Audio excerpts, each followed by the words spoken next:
The diplomatic chamber smelled wrong to Marcus Webb. After 3 months aboard the collective station, he still couldn't place it. Something like copper mixed with ozone, with an underlying sweetness that made his sinuses ache. He adjusted his collar and waited. Across the curved table sat Ambassador Tilrex, a Vorane whose 6 eyes blinked in sequence, never all at once. The Vorane had been the first species to make contact with Earth, arriving 6 months ago with what they called an invitation to join civilized space. Behind Tilrex stood 2 advisors, their translator devices humming softly. "Your application has been processed," Tilrex said. The translator gave his words a flat, emotionless quality. "Earth is granted provisional member status in the Galactic Collective. Category 7. Marcus nodded, keeping his expression neutral. He'd learned that much. Show no surprise. Show no weakness. What does Category 7 entail? Limited trade rights. No voting privileges. No access to collective databases beyond basic navigation charts. No military treaties." Tilrex's middle eyes focused on Marcus while the others scanned the room. Standard for primitive species. There it was again. Primitive. They'd used that word in every meeting. Marcus had stopped correcting them after the first week. "We appreciate the collective's consideration," Marcus said carefully. "When can we expect the technology sharing agreements we discussed?" One of the advisors made a sound like grinding gravel. Tilrex's translator didn't bother converting it, which Marcus had learned meant it was probably laughter. "Humans misunderstand," Tilrex said. "Category 7 species receive nothing. You give tribute. You follow collective law and collective space. In return, we do not restrict your primitive vessels from using the approved trade lanes." Marcus felt heat rise in his chest, but he kept his voice level. "I see. And what would it take to achieve a higher category?" "Demonstrate value," Tilrex said simply. "Develop something the collective needs. Prove you are more than primitives with stolen fire." The meeting ended 10 minutes later. Marcus walked through the station's main corridor, past species he still couldn't name. Some towered 3 meters tall. Others skittered on too many legs. A few seemed to exist partly in dimensions he couldn't quite see, their edges blurring in ways that hurt to look at. None of them looked at him. He reached the human quarters and found Dr. Sarah Chen waiting in the common area, her tablet covered in notes. "How bad?" she asked. "Category 7. No tech sharing. No database access. They basically patted us on the head and told us to stay out of the way." Sarah swore softly in Mandarin. 3 months of negotiation for nothing. "Not nothing," Marcus said, sitting down heavily. "We learned something important." "What's that?" "They genuinely don't care about us. We're not a threat. We're not interesting. We're just there." He stared at the wall, which displayed a rotating view of Earth from the station's external cameras. "They have faster-than-light travel, energy-to-matter conversion, artificial gravity, and technology we don't have words for yet. And they look at us like we're insects. So what do we do?" Marcus was quiet for a long moment. Outside the viewport, a massive cargo vessel drifted past, kilometers long, its hull covered in symbols from a dozen different species.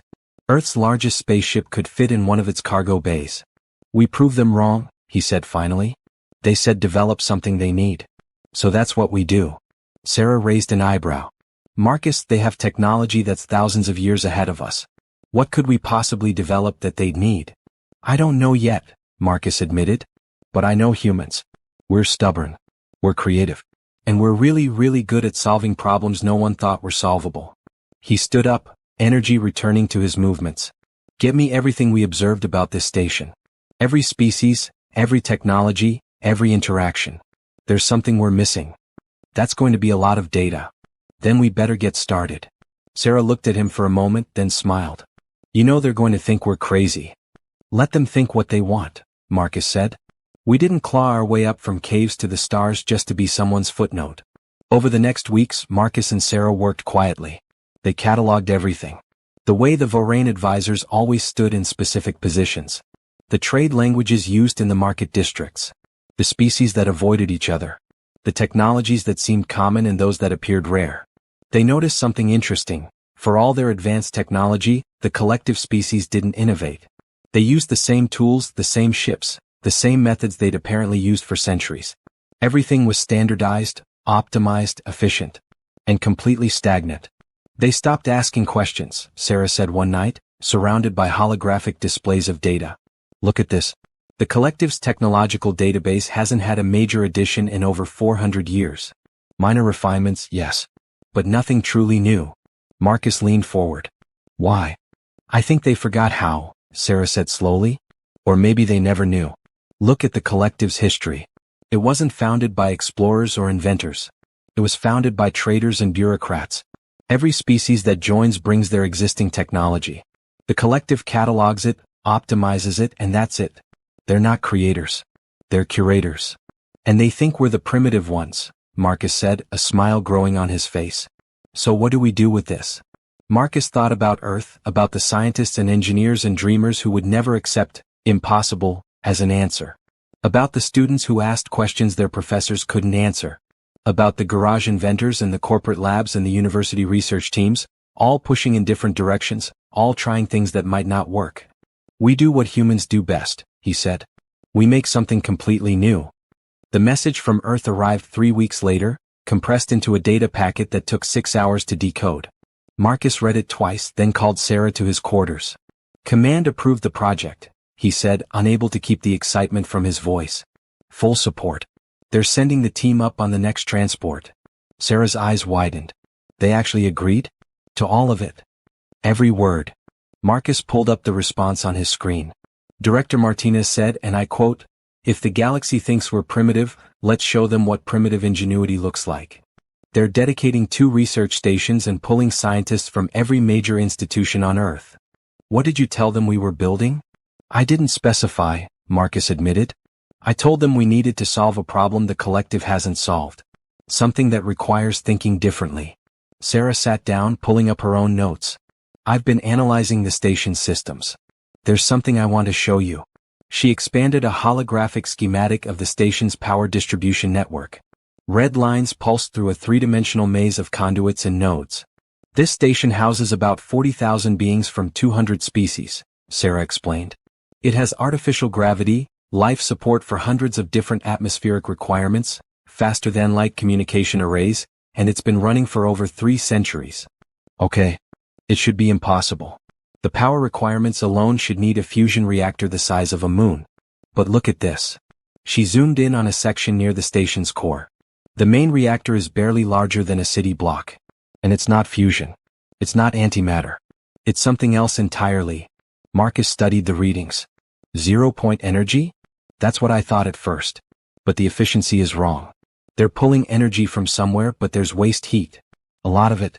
The station has to vent thermal radiation constantly. Sarah pulled up another display. Here's the strange part. The amount of waste heat doesn't match the power output. It's like they're only capturing a fraction of what's available. How much of a fraction? Best estimate? About 12%. Marcus whistled softly. 88% waste. That's not just inefficient, that's primitive. Sarah finished. Yeah. For all their advanced technology, their power generation is barely better than a coal plant from the Industrial Revolution, just on a much larger scale. Have you mentioned this to anyone? I tried asking Ambassador Tilrex about the station's power systems. He said it was proprietary collective technology and not available to Category 7 species. Sarah closed the displays. But here's the thing, Marcus. I don't think it's proprietary. I think it's just old. Ancient, actually. And I think they don't understand it well enough to improve it. Marcus paced the small room, his mind racing. If we could improve their power efficiency, we'd have something they need, Sarah said. Something valuable enough that they'd have to take us seriously. Can we do it? Actually do it? Sarah was quiet for a moment. I don't know. We don't even know what kind of energy they're tapping. But Marcus, humans invented the steam engine and went from that to nuclear reactors in less than 2 centuries. We went from the first airplane to landing on the moon in 66 years. We don't give up on problems. We obsess over them. Then we obsess over this one, Marcus said firmly. When's the next transport? 4 days. Good. I need you to compile everything you have on their power systems. Every scan, every observation, every data point. When that team arrives, I want them to hit the ground running. The transport arrived on schedule, a human-built vessel that looked crude next to the sleek collective ships but had been built with human hands and human ingenuity. It carried 12 people, physicists, engineers, materials scientists, and one person Marcus hadn't expected. Dr. James Okafor stepped off the transport with a broad smile and a battered briefcase. He was 73 years old, had 3 Nobel Prizes to his name, and had personally told the UN Security Council that quantum mechanics was just getting interesting 2 decades ago. Ambassador Webb, Okafor said, shaking Marcus's hand with surprising strength. They told me you needed someone to solve an impossible problem. Sounded too interesting to refuse. Dr. Okafor, I didn't think they'd send you personally. You asked for the best. I'm the best. He said it without arrogance, just stating a fact. Now, show me what has the mighty galactic collective stumped. Over the next week, the human team set up in the quarters Marcus had secured.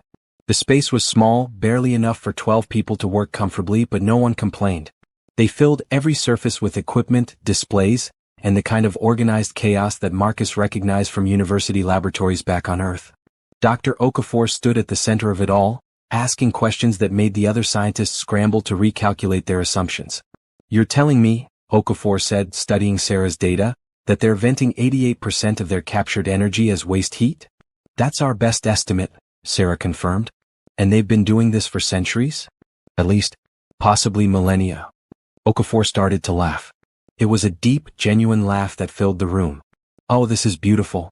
This is absolutely beautiful. Sir? One of the younger physicists asked. Don't you see? Okafor gestured at the displays. They built something incredible. Something that taps into energy sources we're only beginning to understand. And then they stopped. They achieved something amazing and just maintained it. Like building a bicycle and never wondering if you could make a motorcycle. Can we make the motorcycle? Marcus asked. Okafor's smile widened. Ambassador, we're going to make a spaceship. But first, we need to understand what we're working with. Dr. Chin, I need detailed scans of their reactor core. Not just the energy signatures but the spatial distortions around it. If they're tapping what I think they're tapping, there should be measurable effects on local spacetime. The collective won't let us anywhere near their reactor, Sarah pointed out. Then we don't ask permission, Okafor said simply. We observe from here. Humans are very good at learning things we're not supposed to know. The team worked around the clock, sleeping in shifts. They built sensors from spare parts and repurposed communication equipment. They measured energy signatures, gravitational fluctuations, and quantum field variations. They collected data the collective had never thought to look for because the collective had stopped asking questions. 2 weeks into the project, Dr. Okafor called everyone together. I know what they're doing, he announced. And I know how to make it better. He pulled up a display showing the station's reactor core, surrounded by mathematical equations that made even the other physicists squint. They're creating controlled microtears in spacetime, Okafor explained. Tiny fractures in reality itself, tapping into the quantum phone that underlies our universe. It's brilliant. It's elegant. And it's incredibly inefficient because they're only accessing one quantum state at a time. Can we access multiple states? One engineer asked. We can do better than that, Okafor said. We can create a resonance cascade. Instead of tearing one hole and catching whatever energy leaks through, we create a standing wave pattern across multiple quantum states simultaneously. In theory, we could increase efficiency from 12% to somewhere around 70 or 80%. The room went silent. That's... Sarah started. A 7-fold improvement over technology they've relied on for centuries, Marcus finished. Dr. Okafor, how certain are you? The math works. The physics works. Whether we can build it. Okafor shrugged. Only one way to find out. How long? To build a working prototype? 3 months, maybe 4. Assuming we can get the materials we need. Marcus looked around the room at the exhausted, excited faces of his team. Humans who had traveled across space to solve a problem no one had asked them to solve. Who were willing to work impossible hours on a theory that might not work. Who refused to accept that being primitive meant being inferior. Then let's get started, Marcus said. We're going to show the collective what humans can do. The materials were the first problem. Dr. Okafor's design required components that didn't exist in any human inventory. Superconducting metamaterials with quantum-entangled lattice structures. Crystalline matrices that could maintain coherence across multiple dimensional states. Fabrication equipment precise enough to manipulate matter at the Planck scale. We need access to the collective's manufacturing facilities, Sarah said, reviewing the requirements list. There's no way around it. Marcus shook his head. They won't grant us access. Category 7 species don't get manufacturing privileges. Then we buy what we need, suggested Dr. Lisa Park, one of the materials scientists. The station has markets, right? Surely someone sells advanced materials. With what money? Another team member asked. Earth's currency is worthless here. Marcus had been thinking about this problem for days. The collective used a credit system based on resource contribution and technological value. Earth had neither in quantities that mattered. But they had something else.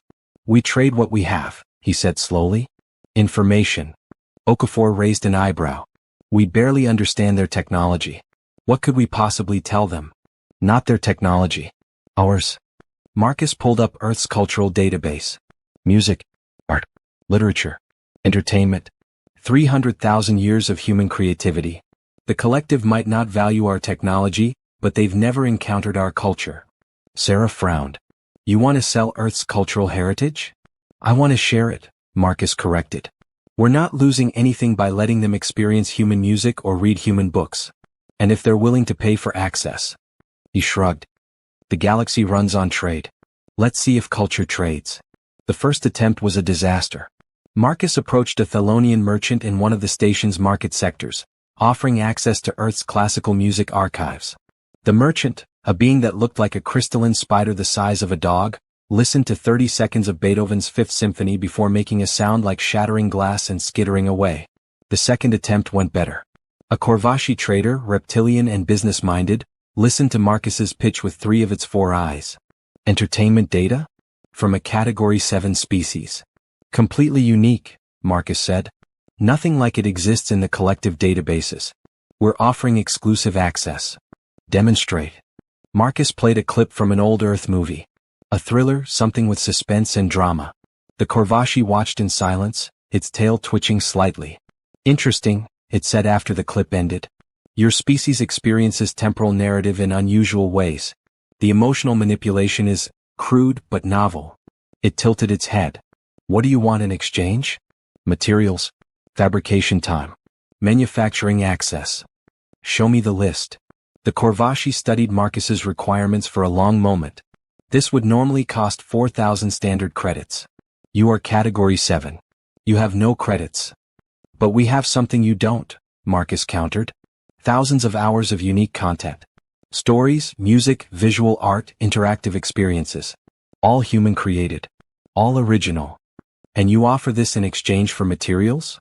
Exclusive access for 1 full cycle, Marcus said. You can analyze it, enjoy it, resell it to other species. We just need the materials and fabrication support. The Corvashi's eyes gleamed. You do not understand the value of what you offer. Marcus's heart sank. He'd miscalculated. Asked for too little, revealed too much. Your cultural database, the Corvashi continued, represents 300,000 years of creative development from a completely isolated species. Novel narrative structures. Unique aesthetic frameworks. Emotional patterns we have never catalogued. It leaned forward. The anthropological value alone would justify your material costs. The entertainment value could be substantial. I accept your terms.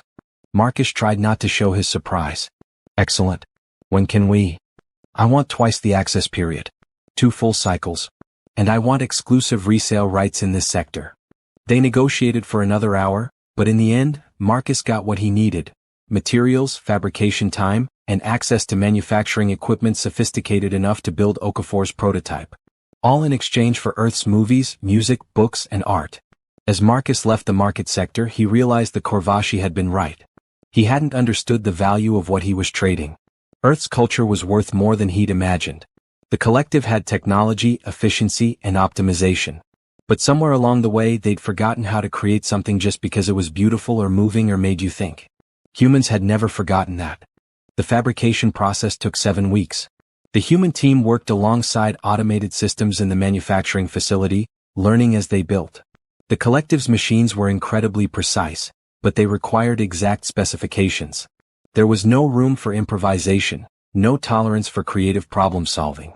Everything has to be perfect before they start, Dr. Park complained one day, frustrated after the system rejected her design for the 3rd time. They can't adapt on the fly. That's because they don't think like we do, Okafor said, reviewing the latest rejection. Look at this error message. Design parameters exceed standard tolerance. It's not saying the design won't work. It's saying the design is different from what's expected. So how do we fix it? We don't fix it. We convince the system that different is acceptable.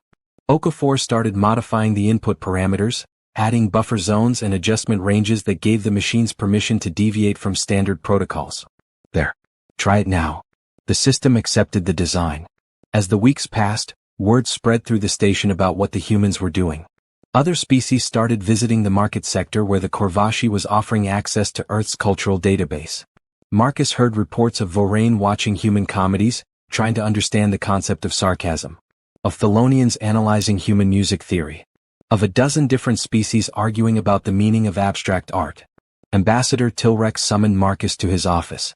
"You have been trading cultural data," Tilrex said without preamble. "Yes.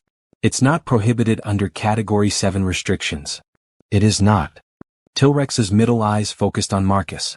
"It is, however, unusual. Category 7 species typically trade raw materials or basic labor. Cultural exports suggest a level of development beyond your assigned category." Marcus kept his expression neutral. "Are you saying Earth should be reclassified?" "I am saying the collective is discussing the matter." Tilrex's translator gave the words a careful emphasis. "What are you building with the materials you acquired?" "A research project.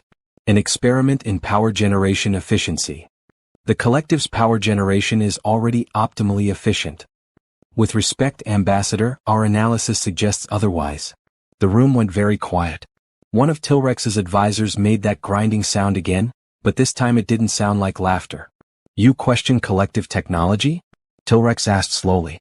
"We observe it," Marcus said carefully, "and we believe we can improve it." "Impossible. Our power generation systems have been refined over thousands of years by hundreds of species. They represent the pinnacle of available technology."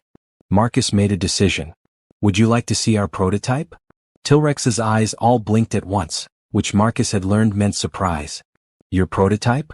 We're about 2 weeks from a working demonstration. If we're wrong, you can use it as evidence that humans are indeed primitive and deserve our Category 7 status. If we're right." Marcus let the sentence hang. "If you are right," Tilrex said quietly, "many things would change."